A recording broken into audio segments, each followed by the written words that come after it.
So quickly, while we were looking at three important aspects of a program, we came up with more than 3 points.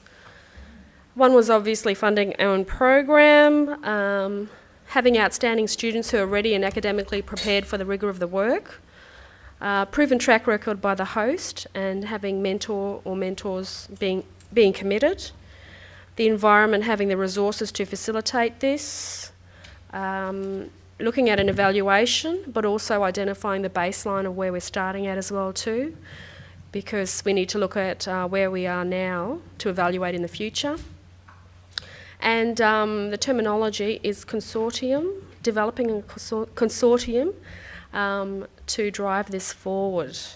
And we talked about some of the networks like the INICID network, the International Network, Indigenous Health Knowledge and Development, where some of this international collaboration has been started and developing and continuing. So just quickly looking at our barriers, we're looking at each country is coming from a different starting point and perspective, but this could be turned around and as an advantage as well.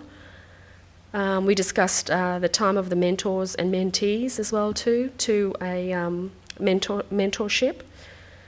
And looking at Aboriginal people sometimes do not identify as well too, due to the capacity burden when they identify their job description doubles, being careful of this burden, passing this on to the next generation, and whether researchers need to be selfish about just concentrating on their own research as well.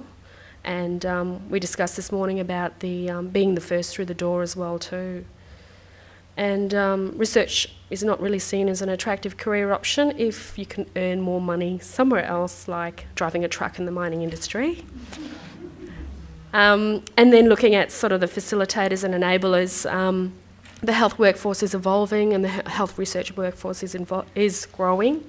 So that's, it's a growing industry as well.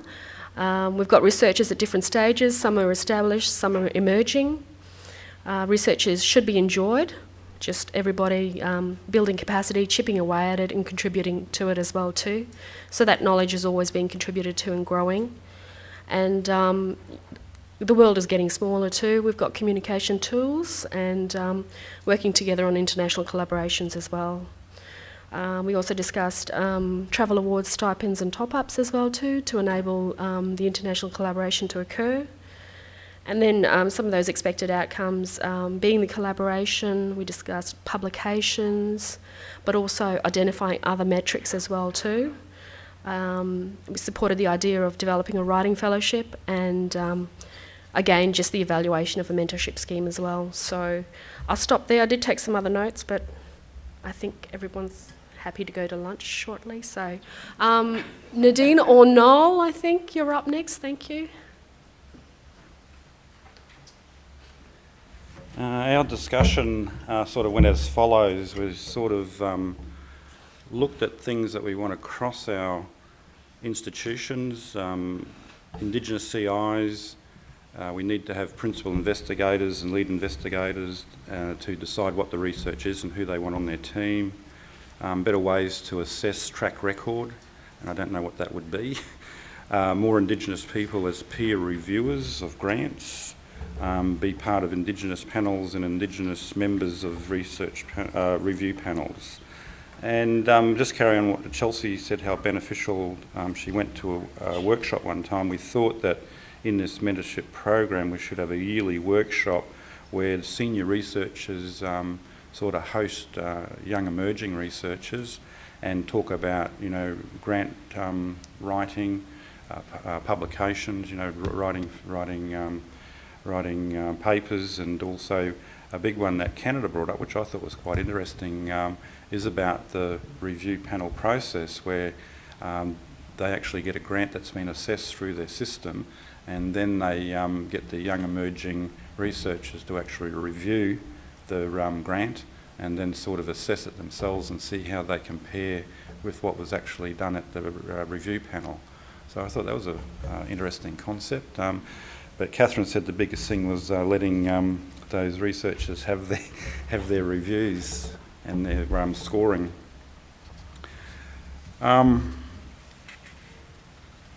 So that was about the workshop, and I think that would be a good idea if that was a yearly event, and then and at times have a international group like that. And then we had barriers, not enough opportunities for Indigenous researchers, talked about universities and funding, about funding for PhDs and postdocs, and also about very high demands on Indigenous researchers, and they're at the different stages of their careers, and about burning out and taking on too much. It's taken me a long time to say no when people ask you to do things. And also about facilitation. We said all organisations are very committed to this process, and hopefully funding isn't an issue to progress this mentoring. And we have a lot of passionate people all around this room that would like to be involved. And the expected outcomes, we were talking about those workshops would be a good way to evaluate those workshops, qualitative analysis of the workshops that we do, so we can find that, do they really work? If we have senior researchers together, sort of mentoring our young emerging researchers. Other things about, what else other things? Research. A number of mentors, mentees that we have are all Indigenous. We did say that, we haven't got enough Indigenous mentors, so, you really, if you're an Indigenous mentee, you sort of seek out who you reckon is going to be your best choice, and sometimes it takes a while to track a good mentor down. I think that was about it, unless there's some other things that our group wanted to say. Okay, this is what I'm reading off of, so bear with me. The chicken scratch.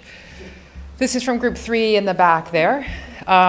3 most important aspects of the program. We just had a discussion, and what I've tried to do to the best of my ability is kind of scratch where I think what we said came up. So help me out and just pop in if you guys think I put it in the wrong place.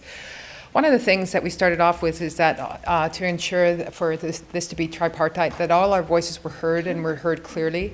And I think it was Judy that said basically really being careful about the language of how we put things in, and that it fits for all 3 countries. And recognizing that there might be various, well, there probably will be various levels to this, at community level, at a national level, and then with the tripartite, with the international level. And sometimes what fits in one country for the national or community level is going to be different than what fits at the other levels, but to share experiences and mentor ourselves as we put together these, because we are hearing about examples of what were happening in the different countries that we haven't done or that might work. So an example is the Indigenous International Mentorship Grant that looks to get a junior researcher out, the Commonwealth Scholarship in Canada, the Health Heroes in Australia, that's really putting out examples in pictures and to see real people doing things that they're succeeding at and loving what they do. Another component of it would be getting buy-in and something that's sustainable, something that works, and the buy-in coming from multiple levels, including the people that will have the funding to actually make the start and keep it going. Another thing that came up was recognizing the complexity of it, and like Jeff said, this is going to be a fairly complex solution and idea and program because it is a complex issue. And we are starting by sort of even what is a mentor? And one of the things is, do we mentor by geography? Is it good to have someone close by? And then Clive says that he's getting Noah says he's getting all this stuff from all over the place. Gender was brought up in terms of who's mentoring you in that element, or is it the focus of your research? Does it matter who your mentor is if they understand what your project and what your focus is, or your career stage? Do you need a different type of mentor if you're an undergrad versus a postdoc? And probably so. And how do you take all of that and get the complex answer to who your mentor is going to be? So those are some of the aspects of the program that would have to be addressed, we thought, in order to optimize what the ultimate outcome was. we kind of got hung up on the barriers part of it. So some things we brought up was access to mentors, and brought up various personal stories about how difficult it is to actually find people that you feel will fit your career path, what you've chosen, how to help you choose that career path, and how to succeed, and various examples there. Getting mentors to sign up or commit. And this is not a criticism to senior researchers and successful researchers. This is actually a recognition that we've been saying the whole time. The concept of time and balance and what we're being called to do from the cultural and community point of view, right to the family, to all of that. And to add this on, it takes a lot of time and commitment for mentorship.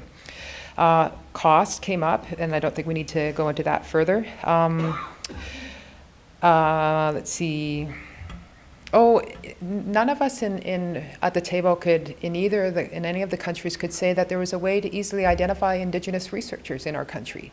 Was there a single focus where we could say, okay, here are the Indigenous research in the country, remember that complexity, gender, stage of career, focus, that sort of stuff. Is there a database that exists where someone new and starting out could at least start to say, okay, these are the people doing this type of research of Indigenous background in my country, and something similar if we wanted this to be tripartite. Hey, I'm going to look at this because I know there's similar issues in Canada or Australia or New Zealand, and being able to tap into those resources. Maybe none of us at our table knew, but certainly had this discussion with CIHR Executive Jane and Jacques, and we don't have a database in Canada that can identify it, and so that's a challenge as well. One of the questions we put out there, and Lee brought this up, it was a great question, is just because someone has a lot of things on paper, would they be a good mentor? And how do you do that? And is there actually a role of this potential project or program to actually train mentors? Glenda, you talk about Jane, and it's someone that I just have to meet. It sounds like she has it figured out in terms of how to help someone along in every stage of your career. And it doesn't sound like, I would hope that someone would describe me that way, but I don't think so. I think she sounds like an absolutely amazing person. Is there a way to train mentors? So that we know not only what worked for us, but how to sit back and listen and help people in a spectrum, in an area that maybe we don't have as much exposure to, but that we can help. And how do you do that? Let's see here. And those were sort of our main challenges. Facilitators would be experienced mentors. So almost you could take our barriers, and we said, well, what about experienced mentors? Then we brought Jane up. That's a perfect example. I wrote this down. We never brought it up, but I thought that, man, we should have thought of it as the social media element of it as well, in terms of even getting the concept of research out there and the roles of Indigenous researchers and the success and that element of things. It's worked in other areas in healthcare professions in particular. Outcomes overall, we didn't actually get to this, but I think that it came out throughout some of the stuff. There was more specific outcomes in terms of the workshop ideas and that sort of thing. But I think overall, if we were to answer Warwick's suggestion of in 15 years or in 10 years, it would be ultimately to increase the number of Indigenous researchers, to increase the success of those researchers in the process. So you're not getting community and junior researchers just their names further down on the grant or doing the data abstraction or doing the surveys in the community, but actually along the entire process. They may never want to write a grant, but if they want to, they feel that they could succeed. And then ultimately that research has impact on actually the health outcomes and the policies and the programs that we see, so that we can say not only here's the number of researchers that have increased, here's the number of grants and first authorships and that sort of thing from Indigenous researchers, but those statistics that a lot of us showed, here's how it's impacting us as a population, as a people. I think ultimately, that's what we're all hoping for the ultimate outcome. Anything else you guys want to add? Or? Okay.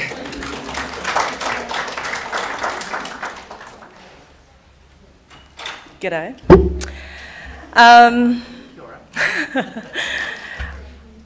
I've got 2 pads that I'm going to try and work off, because this comes as a surprise to be presenting back. We tried to stick to your questions, Clive, as you well know, and we didn't. We had a very fulsome discussion. I think one of the things we got hung up on was that idea of the program. So we wanted to know what the program was.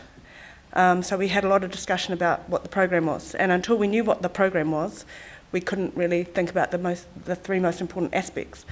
So I'll just say my bullet points, and I'll try and read yours too, Sam.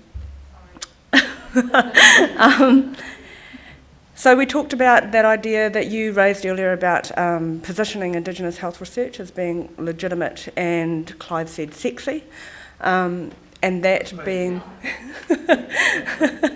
and that kind of being a key underpinning, I guess, for any mentoring program is to carve out our space really for this. We also talked about the protocols and the need for those protocols, and we had a long discussion about kind of the common ground that we can find between the 3 countries, and then country-specific issues that would need to be enshrined in those protocols. We talked about how whatever the program would be, it would need to focus on opportunities and be very strengths-based. So opportunities in the sense of what we are able to build and contribute from the mentoring program. Just another note, in regard to the protocols, we talked about the need for courageous conversations, and I love that term, and how we, how we have to be truthful and honest and be in a safe space that we can be open enough to have those courageous conversations amongst ourselves, so that when we go forward, we're going forward as sort of, we have a united front, because we know that we're going to get questioned from our non-Indigenous colleagues. We also talked about the mentoring program as a product and the need to market it. So again, that's about carving out our space. It's legitimate. This is what it's about. And selling it as a product.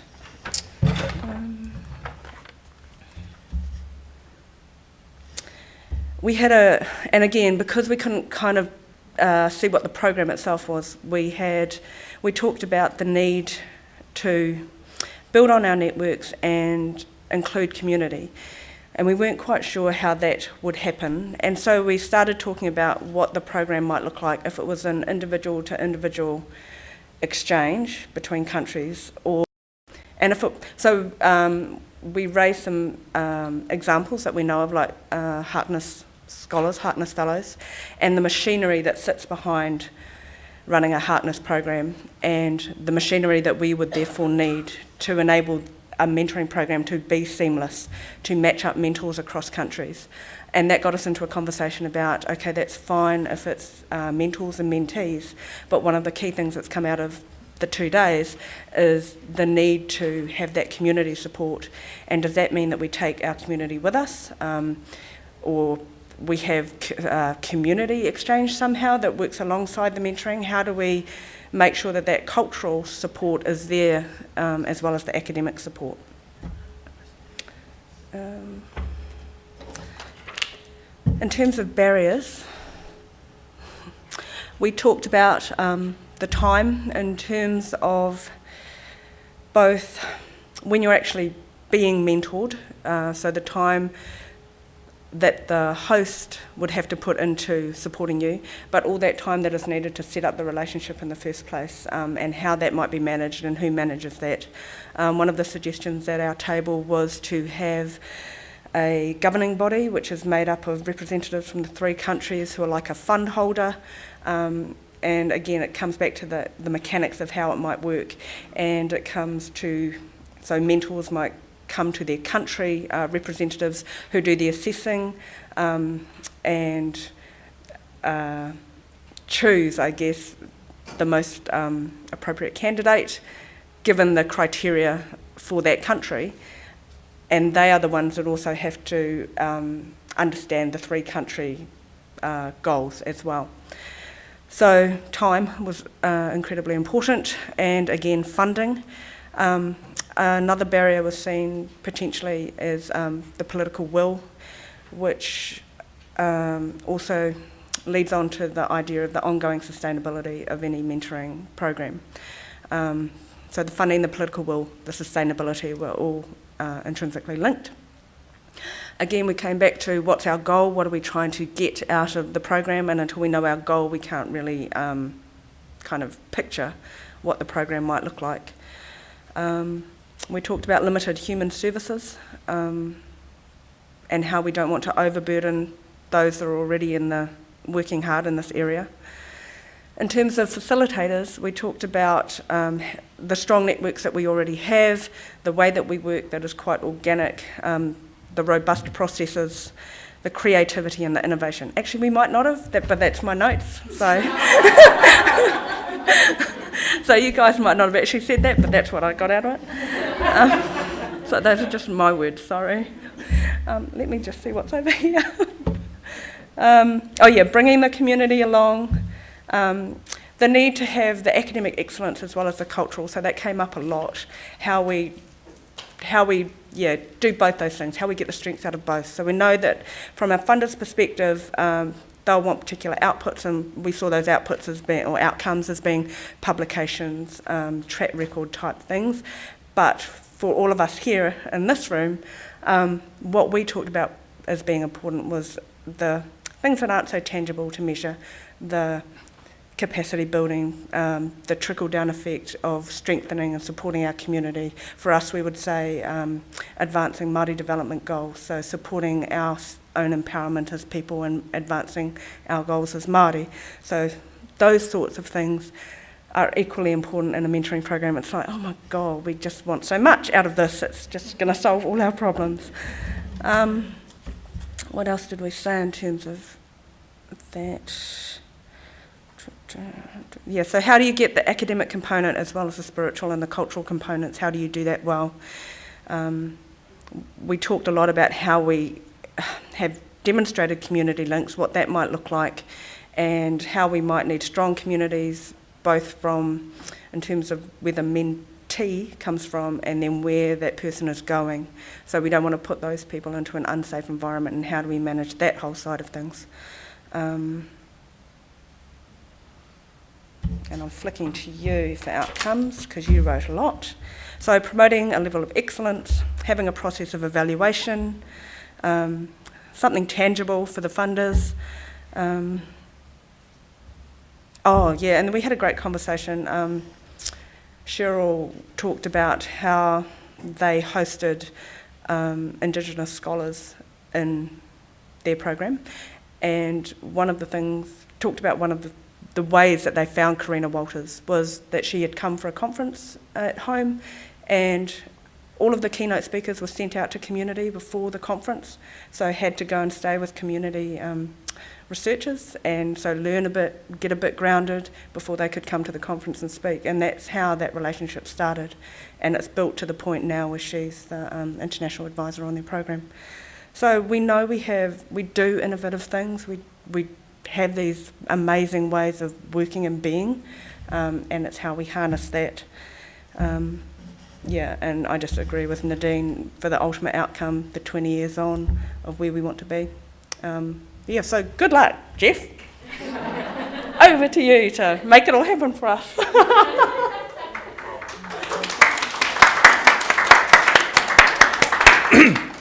Thank you to the people who reported back, and thank you everybody for the contribution you made. I would now like to invite our closing speakers to come and address us.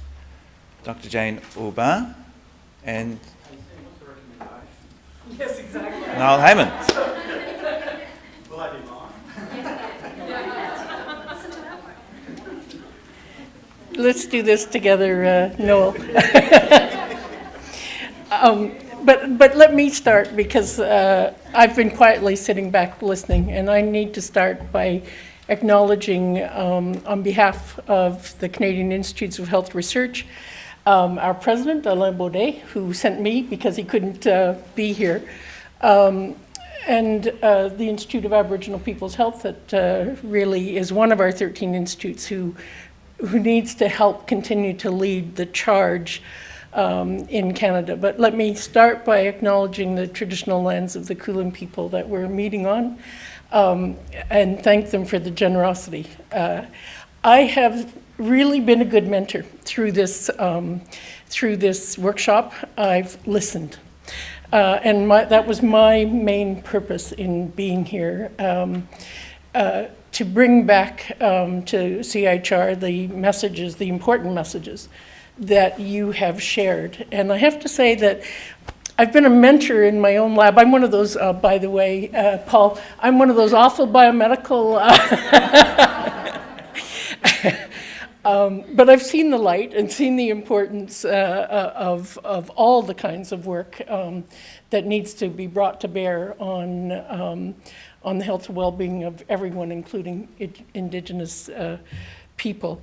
One of the things that I've really learned by being here is that while I thought I knew a lot about mentoring, having spent a lot of years doing it, that you've really shared with me stories and issues that I think have taught me what I didn't know. And although I've moved inside CHR and won't be doing so much mentoring in my lab anymore, you've taught me principles that I can bring to mentoring within a federal funding agency.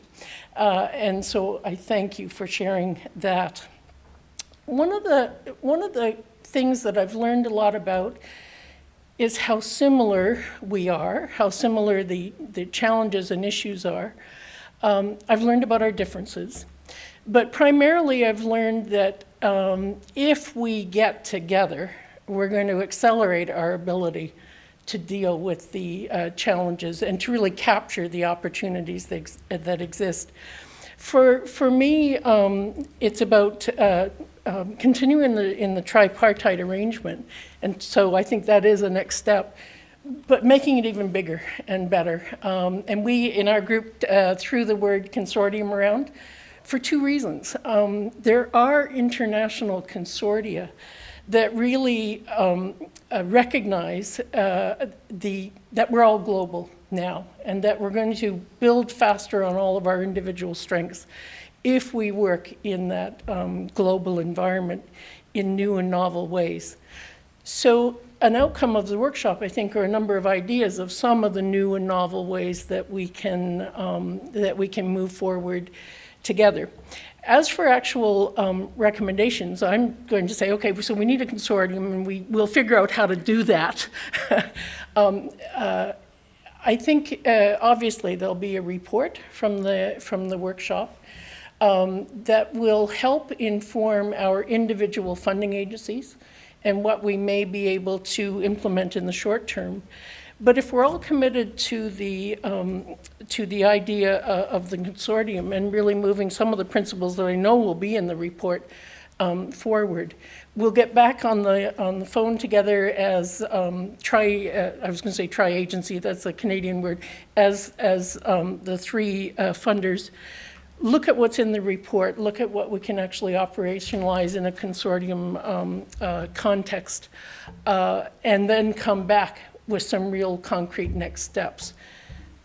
So Noel, what do you have to add to that?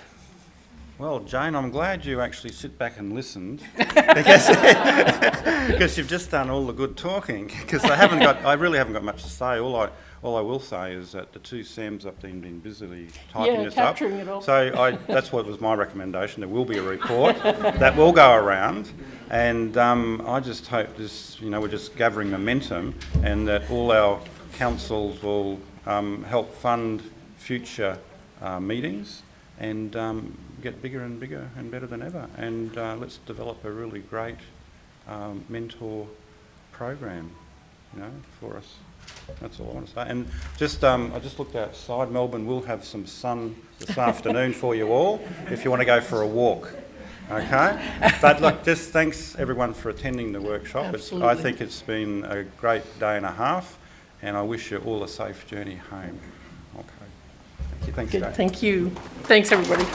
So just one last thing. Our table there at the back put this out instead of playing the game, I think. What we propose, and this is open to anyone who's interested, is that there's going to be a report that's going to go back to our 3 institutes so that we can propose it and see what the next steps are going to be. Now, just ponder this for a moment. What about those who are interested actually working together to transcribe that into an academic paper to actually publish in terms of how does a group of people from 3 different countries work on similarities and differences in issues within mentorship? And we thought that that would be perhaps a really good test to see if we can't pull together a manuscript from this meeting, that it would be a little bit of a sign in terms of asking for a multi-million-dollar project of sustainable mentorship for the next few decades to come. So I don't know how we can start that, but perhaps what we can do is the leaders from each country, we could pick one person and find out who'd be interested in doing that. And then we can do this virtually. I don't do Facebook or anything like that, so I would request email. I don't have the technology skills. But maybe as each different country, we can come up with a list of people that might be interested in it, and then reconnect virtually and figure out the plan. Would a show of hands, anyone who'd think even think maybe they'd be interested? I think that's a great idea. Okay, great.